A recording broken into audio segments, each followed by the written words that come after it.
Hello बच्चों, welcome to South City PCMB. कैसे हैं आप लोग? आई होप आप सबकी पढ़ाई अच्छे से चल रही होगी। रिवीजन आपने स्टार्ट कर दिया होगा। क्लास 10th की फिजिक्स में हम आज नया चैप्टर स्टार्ट करेंगे, नया टॉपिक स्टार्ट करेंगे जिसे हम कहेंगे क्या? Magnetic effect of electric current. Magnetic effect of electric current. ठीक है, हमने फर्स्ट चैप्टर, इसके पहले जो पढ़ा था हमने, पहला वाला चैप्टर जो इसके इलेक्ट्रिक करंट वाला चैप्टर, उसमें क्या देखा था हमने? इलेक्ट्रिसिटी के हीटिंग इफेक्ट के बारे में पढ़ा था हमने कि हीटिंग इफेक्ट क्या होती है। ठीक है, आज से हम क्या पढ़ने जा रहे हैं कि इलेक्ट्रिक करंट की वजह से मैग्नेटिक इफेक्ट क्या होती है। ठीक है, कैसे मैग्नेटिज्म प्रोड्यूस होता है इलेक्ट्रिक करंट की वजह से, वो हम पढ़ेंगे। तो क्या होता है कि जब भी हमारी इलेक्ट्रिक करंट पास हो रही होती है, इलेक्ट्रिक करंट किसी करंट कैरिंग कंडक्टर या करंट कैरिंग वायर में पास होती है, तो क्या होता है कि एक मैग्नेटिक फील्ड जनरेट होती है। उस कंडक्टर के अराउंड क्या होता है? एक मैग्नेटिक फील्ड जनरेट होती है।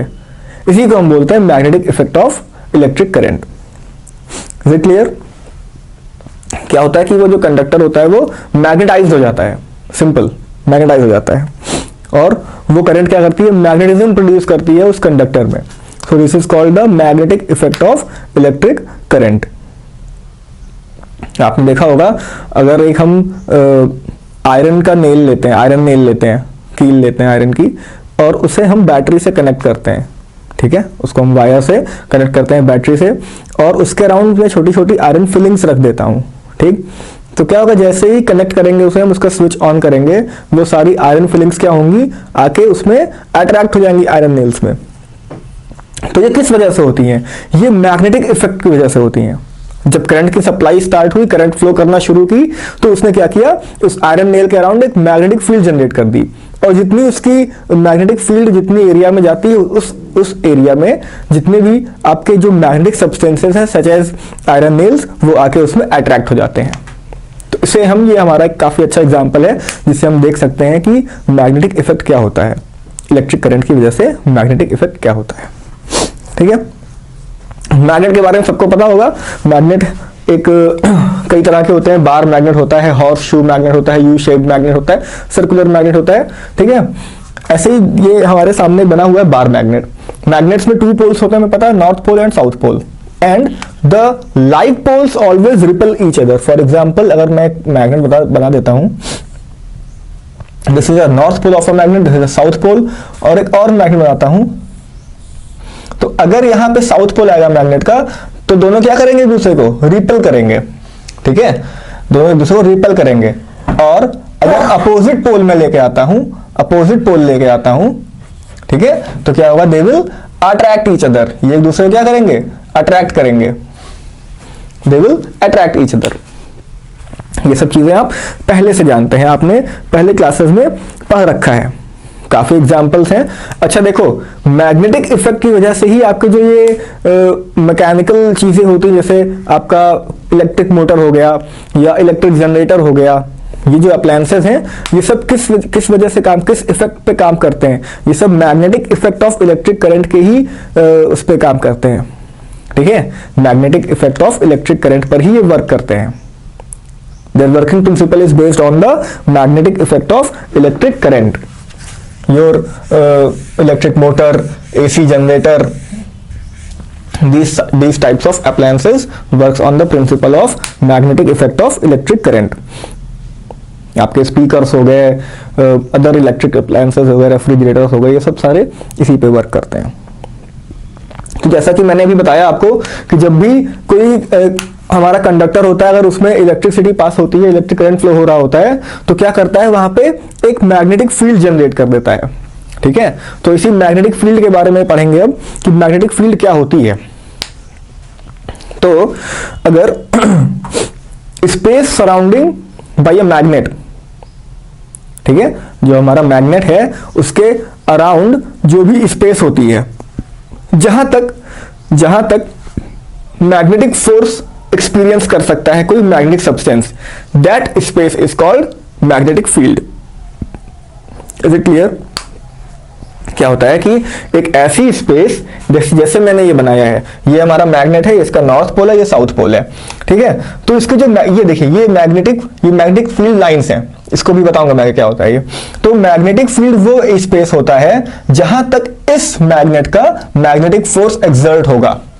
जिस एरिया तक इस मैग्नेट का मैग्नेटिक फोर्स एक्सर्ट होगा, उस स्पेस को हम कहेंगे magnetic field. Simple. Magnetic field का क्या होता है, इसकी मैग्नीट्यूड भी होती है, इसका डायरेक्शन भी होता है। सी, मैंने डायरेक्शन बनाया है, अभी इस पर भी बात करेंगे कि इसका डायरेक्शन कैसे होता है, कैसे हम फाइंड करते हैं। इसका मैग्नीट्यूड भी होता है। और हमारे एक्सपेरिमेंट्स और एक्सपेरिमेंट से हमने ये रिजल्ट निकाला कि जो हमारा पोल्स होता है वहां पे मैग्नेटिक फील्ड काफी स्ट्रांग होती है।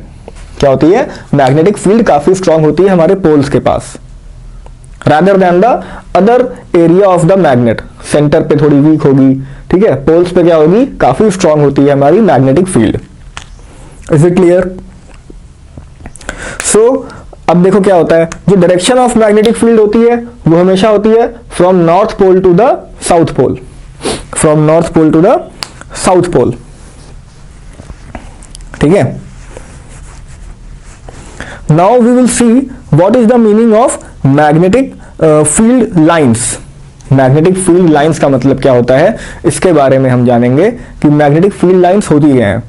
तो देखो, जब भी हमें मैग्नेटिक फील्ड को डिस्क्राइब करना होगा, जब भी हमें बताना होगा, जब भी हमें एक्सप्लेन करना होगा किसी मैग्नेट का मैग्नेटिक फील्ड हमें अगर एक्सप्लेन करना है, तो हम किसकी मदद से बताएंगे, उनकी मैग्नेटिक फील्ड लाइंस की मदद से बताएंगे। These are the hypothetical lines, ये इमेजिनरी लाइंस होती हैं, ठीक है, बट हम इन्हें ट्रेस करते हैं, इन्हें हम ट्रेस करते हैं, इन्हें पता करते हैं कि ये लाइंस कहाँ किस पाथ को फॉलो कर रही हैं। तो जब पाथ को हम ट्रेस कर लेते हैं तो हमें मैग्नेटिक फील्ड लाइंस मिल जाती है। सिंपल है, ठीक। तो मैग्नेटिक फील्ड जितने एरिया में रहेगा उस मैग्नेट का, उतने एरिया में उसके मैग्नेटिक फील्ड लाइंस बनेंगी। इन्हें हम मैग्नेटिक लाइंस ऑफ फोर्सेस भी बोलते हैं। जहां तक मैग्नेटिक फोर्स हमारा लग रहा होता है वहां तक ये मैग्नेटिक फील्ड लाइंस बनती हैं। ठीक है, तो क्या होता है मैग्नेटिक फील्ड लाइंस के बारे में बता देता हूं कि अगर मैंने कोई नॉर्थ पोल लिया, कोई मैग्नेटिक नॉर्थ पोल लिया और उसे मैग्नेटिक फील्ड के अंदर रखा मैंने, ठीक है, कोई मैग्नेटिक नॉर्थ पोल लिया, लेट अस सपोज मैंने यहां पर लिया मैग्नेटिक नॉर्थ पोल और इसे मैंने मैग्नेटिक फील्ड के अंदर रखा, ठीक। तो अगर ये फ्रीली सस्पेंडेड है, तो अगर ये फ्रीली सस्पेंडेड है तो it will move in the influence of the magnetic force. जहां जहां उसे मैग्नेटिक फोर्स लगेगा उसके अकॉर्डिंग वो मूव करेगा उसी डायरेक्शन में। तो अगर उस मैग्नेटिक नॉर्थ पोल को अगर वो फ्री है तो वो मूव करेगा। तो अगर उसके पाथ को हम ट्रेस कर लें, तो हमें क्या मिल जाएगा, हमें ये मैग्नेटिक लाइंस मिल जाएंगी। उसके पाथ को अगर हम ट्रेस करते जाएंगे तो हमें मैग्नेटिक फील्ड लाइंस मिलती जाएंगी। ठीक है, तो अगर हमें इनकी मैग्नेटिक फील्ड लाइंस मिल गई तो हमें इसका डायरेक्शन भी मिल जाएगा। कैसे पता चलेगा, क्योंकि देखो वो क्या है कि वो नॉर्थ पोल मैग्नेट है, वो मैग्नेटिक नॉर्थ पोल है। ठीक है, मैग्नेटिक नॉर्थ पोल है तो जाहिर सी बात है वो नॉर्थ पोल से स्टार्ट होगा और इधर से आके साउथ पोल की तरफ वो आ जाएगा। यानी कि outside the magnet the direction of magnetic field lines is from north pole to the south pole. यही तो है। अगर हमारा कोई बार मैग्नेट है तो इसके आउटसाइड में क्या होता है, जो हमारी मैग्नेटिक फील्ड लाइंस होती हैं वो नॉर्थ पोल से साउथ पोल तक ट्रेवल करती हैं। But inside the magnet these magnetic field lines travel from the south pole to the north pole. देखिए यहां पे साफ साफ बना दिया है आपके मैंने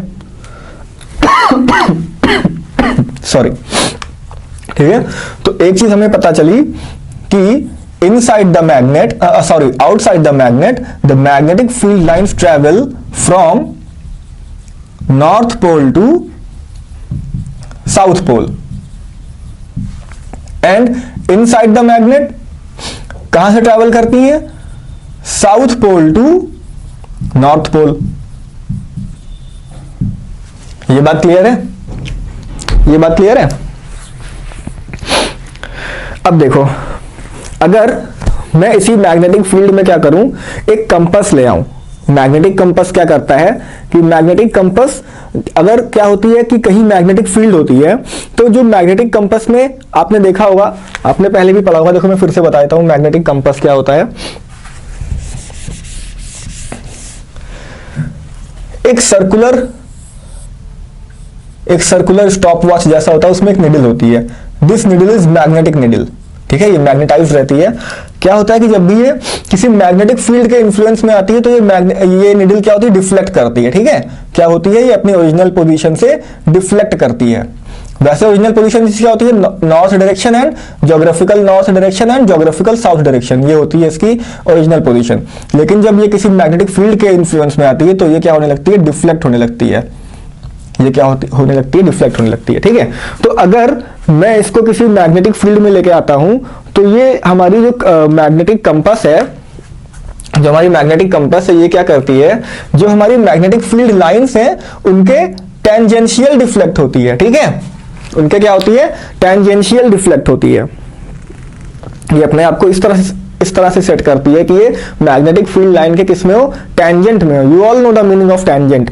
अगर हमारे पास एक सर्कल है, अगर मैं उस सर्कल से किसी पॉइंट पर एक परपेंडिकुलर ड्रॉ कर दूं तो ये क्या कहलाता है, ये टेंजेंट कहलाता है। ठीक है, तो हमने क्या देखा था अभी, जो हमारी मैग्नेटिक फील्ड लाइंस थी, ये क्या है, ये क्लोज्ड कर्व ही तो है।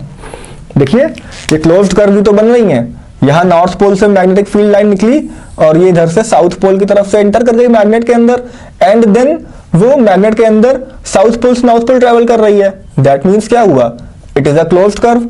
जब ये क्लोज्ड कर्व है तो अगर हमारे मैग्नेटिक फील्ड में हम कंपास को लेके आते हैं तो उसकी नीडल क्या होगी, डिफ्लेक्ट होगी, और कैसे अपने आप को सेट करेगी, in a tangential manner. Is it clear? अब हम जानेंगे कि हम किसी मैग्नेटिक फील्ड लाइन को कैसे अपने पेपर पे हम उसे डिस्क्राइब करें। ठीक है, कैसे हम उसको प्लॉट करें अपने किसी पेपर पे। बहुत ही सिंपल मेथड है। There are two methods mainly. क्या होते हैं कि दो मेथड्स हैं हमारे पास, जिनकी हेल्प से हम ये पता कर सकते हैं कि जो हमारी मैग्नेटिक फील्ड लाइंस हैं उन्हें पेपर पे कैसे प्लॉट करें। ठीक है, बहुत ही इजी है, बहुत ही इजी मेथड्स हैं। छोटा सा है, मैं एक्सप्लेन कर देता हूं आपको।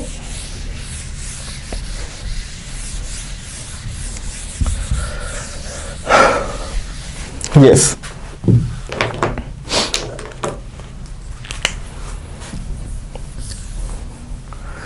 देखिए फर्स्ट मेथड क्या है कि हम आयरन फिलिंग की हेल्प से उसमें क्या कर रहे हैं, हम ट्रेस कर रहे हैं या प्लॉट कर रहे हैं। आयरन फिलिंग की हेल्प से हम किसी मैग्नेटिक फील्ड लाइंस को हम क्या कर रहे हैं, ट्रेस कर रहे हैं। ठीक है, क्या करना है, कुछ नहीं करना है, एक कार्डबोर्ड लेना है आपको। Let us take one cardboard. एक कार्डबोर्ड लिया और उसके नीचे आपको क्या रखना है, एक बार मैग्नेट रखना है। क्या रखना है, बार मैग्नेट। ठीक है, बार मैग्नेट रख दिया। फिर क्या करना है कि बार मैग्नेट रख दिया, फिर क्या करना है कि इस पर आपको आयरन फिलिंग्स होती है छोटी छोटी, उन्हें स्प्रिंकल कर लेना है। स्प्रिंकल मीन्स क्या होगा कि ऐसे छोटे छोटे आयरन फिलिंग्स को ऐसे इन अ रैंडम मैनर डिस्ट्रीब्यूट कर देना है इस पर। फिर जब आप इसको टैप करेंगे, कार्डबोर्ड को ऐसे टैप करेंगे, तो आप क्या देखेंगे कि ये अपने आप को एक किसी एक शेप में अपने आप को क्या कर ले रहे हैं, अरेंज कर ले रहे हैं। क्या कर ले रहे हैं, अपने आप को अरेंज कर ले रहे हैं। ठीक है, तो अगर ये आप अपने आप को किसी शेप में अरेंज कर ले रहे हैं तो इसका मतलब ये हुआ कि those lines in which they are get arranged is called the magnetic field lines of that bar magnet। जो आपने बार मैग्नेट रखा है उसकी वो मैग्नेटिक फील्ड लाइंस है। Is it clear to everyone? ये बात समझ में आई? ठीक है, तो देखो अब हमने मैग्नेटिक फील्ड लाइंस तो पढ़ लिया कि क्या होती है मैग्नेटिक फील्ड लाइंस। अब उनकी कुछ प्रॉपर्टीज के बारे में भी जानते हैं कि प्रॉपर्टीज क्या है इन मैग्नेटिक फील्ड लाइंस की। अच्छा, अगर हम कंपास की हेल्प से मैग्नेटिक फील्ड लाइंस ड्रॉ करना चाहें तो भी बहुत सिंपल है, कुछ नहीं है। आप एक बार मैग्नेट लीजिए, ठीक है, एक बार मैग्नेट लीजिए ऐसे। फिर क्या करिए कि इसके पास में अपना मैग्नेटिक कंपास ले जाइए। मैग्नेटिक कंपास आप ले जाएंगे तो कुछ डिफ्लेक्ट होगा, ये डिफ्लेक्ट होगा। ठीक है, तो जिस डायरेक्शन में डिफ्लेक्ट हो रहा है वहां पे एक पॉइंट बना लीजिए, एंड देन फिर वहां मैग्नेटिक कंपास लेके जाइए, फिर वो कुछ डिफ्लेक्ट होगा। तो जिस पॉइंट पर इस मैग्नेटिक नीडल की टेल आ रही है वहां पर उसकी टेल को हम एक पॉइंट बना देंगे, फिर आगे इसको बढ़ते रहेंगे। जिस डायरेक्शन में इसका डिफ्लेक्शन होता जाएगा उस डायरेक्शन में बढ़ते रहेंगे तो हमें कुछ ऐसा मिलेगा, हमें कुछ ऐसी मैग्नेटिक फील्ड लाइन मिलेगी जिसकी डायरेक्शन होगी from north pole to the south pole and from here north pole to the south pole. Simple. So there are two methods to find the magnetic field lines, to draw the magnetic field lines on a piece of paper. Now we will study about the properties of magnetic field lines. Properties of magnetic field lines. क्या properties हैं इसकी? ठीक है, क्या properties हैं? Properties of magnetic field lines. First property है, the magnetic field lines always originate from the north pole and ends in the south pole. ठीक है, originate from north pole and ends in south pole. ठीक है. Second property क्या है कि they do not intersect each other. They do not intersect each other. एक दूसरे को ये इंटरसेक्ट नहीं करते हैं. इसका मतलब क्या हुआ कि ये मैग्नेटिक फील्ड लाइंस क्या होती हैं, एक दूसरे के पैरेलल होती हैं. क्या होती हैं? एक दूसरे के पैरेलल होती हैं. ठीक है. थर्ड क्या होता है? जो हमारा पोल्स होता है, जो हमारे मैग्नेट का पोल है, let us suppose this is a magnet, this is a bar magnet, this is the north pole and this is the south pole. तो हमारा जो मैग्नेट होता है, यहां पे जो हमारा पोल है, पोल पे जो मैग्नेटिक फील्ड लाइंस होती हैं वो एक दूसरे के काफी क्लोजर होती हैं. यहां पे इनकी डेंसिटी ज्यादा होती है. ठीक है.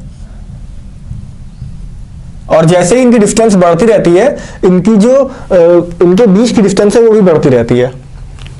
जो मैग्नेटिक फील्ड लाइंस के बीच की डिस्टेंस है वो भी बढ़ती रहती है जब जैसे ये पोल्स से दूर हटते हैं. पोल्स के पास क्या होता है? Magnetic field lines are very closer to each other. ठीक है. Magnetic field lines are closer near the poles. अब इससे क्या पता चला? इस प्रॉपर्टी से क्या पता चला? इस प्रॉपर्टी से ये पता चला कि हमारी जो मैग्नेटिज्म है या मैग्नेटिक इफेक्ट है वो हमारे पोल्स पे ज्यादा होती है. पोल्स पर मैग्नेट की जो स्ट्रेंथ होती है वो मैक्सिमम होती है other than the other position on the magnet. ठीक है. It is clear. Now we will see the magnetic field on earth. Earth की मैग्नेटिक फील्ड के बारे में जानेंगे. देखो, जब भी हम कभी मैग्नेट को फ्रीली सस्पेंड करते हैं, लेट अस सपोज हमारे पास एक बार मैग्नेट है, उसे मैं फ्रीली सस्पेंड कर दूं, उस पर रोप बांध के ऐसे टांग दूं, तो क्या होता है? वो खुद को ज्योग्राफिकल नॉर्थ पोल और ज्योग्राफिकल साउथ पोल के अलोंग अपने आप को अरेंज कर लेता है. यही तो करता है. ठीक है, यही तो करता है. तो इससे क्या पता चला? इससे क्या पता चलता है हमें कि जो हमारा अर्थ है, इसके बीच में सेंटर में एक बहुत बड़ा सा मैग्नेट है जो कि हाइपोथेटिकल है, इमेजिनरी है. ठीक है. जो कि क्या है? इमेजिनरी है, हाइपोथेटिकल है, लेकिन बहुत बड़ा सा एक मैग्नेट है जो हमारे अर्थ के सेंटर में है. हमारे अर्थ के सेंटर में बहुत बड़ा सा मैग्नेट है. That is imaginary magnet. और ये पता चला हमें कि जब भी हम किसी बार मैग्नेट को सस्पेंड करेंगे ऐसे, तो वो हमेशा नॉर्थ साउथ डायरेक्शन में ही खुद को अरेंज कर लेगा. ठीक है. अब देखो, जो हमारा बार मैग्नेट, जो हमारा बड़ा सा इमेजिनरी बार मैग्नेट अर्थ के सेंटर पे है, उसका जो साउथ पोल है, it will be along the geographical north pole of earth. जो अर्थ का ज्योग्राफिकल नॉर्थ पोल है उस तरफ होगा, और अर्थ का जो ज्योग्राफिकल साउथ पोल है उसकी तरफ हमारे बार मैग्नेट का नॉर्थ पोल होगा. इस चीज को ध्यान रखेंगे. और क्या जानेंगे हम? एक बात और पढ़ लो, समझ लो कि इन दोनों की जो एक्सिस है, जो हमारा बार मैग्नेट है, जो इमेजिनरी बार मैग्नेट है, उसकी एक्सिस और जो हमारा ज्योग्राफिकल नॉर्थ पोल और साउथ पोल है, इनकी एक्सिस एक दूसरे से कोइंसाइड नहीं करती है. इस बात को ध्यान रखना, कभी भी भूलना नहीं. ठीक है. इनकी एक्सिस एक दूसरे से कोइंसाइड नहीं करती है. They make an angle of 15 degree. ये खुद से क्या बनाते हैं? एक दूसरे से 15 डिग्री बनाते हैं. इसीलिए जब भी हम क्या करते हैं, जब भी हम अपने बार मैग्नेट को फ्रीली सस्पेंड करते हैं, तो वो एग्जैक्ट नॉर्थ डायरेक्शन और साउथ डायरेक्शन नहीं दिखाता है. ठीक है. Exact north direction south direction नहीं बता पाता, एकदम एक्यूरेट नहीं बताता. इसीलिए नहीं बता पाता है क्योंकि ये इनकी जो एक्सिस है वो कोइंसाइड नहीं करती है. जो हमारी ज्योग्राफिकल नॉर्थ डायरेक्शन है और geographical north pole and geographical south pole की एक्सिस, और जो हमारा इमेजिनरी बार मैग्नेट जो अर्थ के सेंटर में है, इसके axis do not coincide to each other. ठीक है, तो अर्थ की मैग्नेटिज्म क्या है? अर्थ की मैग्नेटिज्म क्या है? Is due to the magnetic effect of current which is flowing in a liquid core. Earth की एक मैग्नेटिज्म है, ठीक है, ये भी एक बहुत बड़ा रिजल्ट है हमारे सामने कि जो अर्थ की मैग्नेटिज्म हो रही है, यहाँ की क्यों मैग्नेट आ रहा है, यहाँ पे कैसे हो रहा है ये? तो जो अर्थ की मैग्नेटिज्म है it is due to the effect of electric current that is flowing in the liquid core of the earth. जो हमारा अर्थ है उसके लिक्विड कोर के जो सेंटर में है उसमें करंट फ्लो हो रही है, जिसकी वजह से मैग्नेटिक इफेक्ट प्रेजेंट हो रहा है, प्रोड्यूस हो रहा है। ठीक है, तो इससे हमें क्या पता चला कि जो हमारा अर्थ है ये क्या है? एक इलेक्ट्रोमैग्नेट है। क्या है अर्थ? इलेक्ट्रोमैग्नेट। ये बात समझ में आई कि this earth is a huge electromagnet. This is clear. और जो हमारा ये मैग्नेटिक जो हमारा bar magnet, imaginary bar magnet है, इसकी डायमीटर जो होती है, its diameter is the its length, मतलब जो इसका ये लेंथ है, इसकी जो लेंथ है ये किसके इक्वल है? अर्थ के डायमीटर के 1/5 के equal, 1/5 of the diameter of the earth. Is it clear? Now that's all for this session. In the next session we will study about the electromagnetism. Electromagnetism के बारे में पढ़ेंगे कि इलेक्ट्रोमैग्नेटिज्म क्या होता है, और कुछ एक्सपेरिमेंट्स देखेंगे, कुछ नए मेथड्स जानेंगे कि कैसे हम इलेक्ट्रोमैग्नेटिज्म देख सकते हैं। So that's all for this session. Thank you class.